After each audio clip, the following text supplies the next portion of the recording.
মই আজি খুব আমি সুখী যে আজি এটা দিনটোত এই দিনটোত এটা ফৰকাল বতৰ আৰু মেট্ৰিকৰ পৰীক্ষা আজিৰ পৰা আৰম্ভ হ'ব। মেট্ৰিক পৰীক্ষা হৈছে জীৱনৰ প্ৰথমটো খোজ, সঁচা কথা ক'বলৈ গ'লে মানে যিটো খোজ এটা এটাকৈ গৈ আমি এটা সময়ত এজন প্ৰকৃত মানুহ হ'বগৈ পাৰোঁ। আৰু এই খোজত এইবাৰ আমাৰ ইয়াত প্ৰায় মোৰ দেন 10,000 ষ্টুডেণ্টে পৰীক্ষাত অৱতীৰ্ণ হৈছে। মই সঁচাই ভাল লাগে যে ছোৱালীৰ সংখ্যাটো অলপ হ'লেও বেছি, তেওঁলোক 5,000 প্লাছ, কিন্তু ছোৱালীৰ সংখ্যাটো 5,800, যিটো অকণমান হ'লেও কম।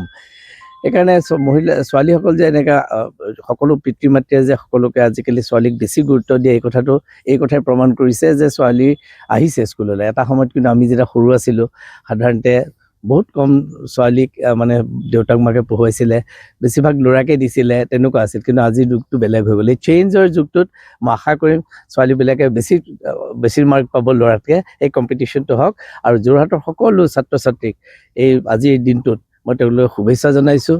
তেওঁলোকে ভালকৈ অৱতীৰ্ণ হওক পৰীক্ষাত আৰু ভাল ৰিজাল্ট কৰক।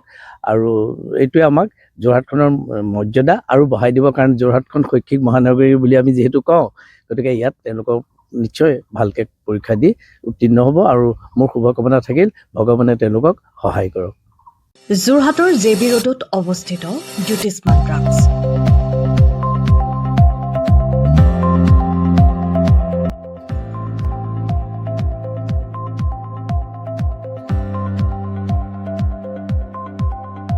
আপোনালোকৰ সেৱাত জ্যোতিষ্মান ড্ৰাগছ। আমাৰ ইয়াত শিশুসকলৰ লগতে প্ৰাপ্তবয়স্ক পুৰুষ মহিলাসকলৰ বিভিন্ন ৰোগৰ ঔষধ উপলব্ধ।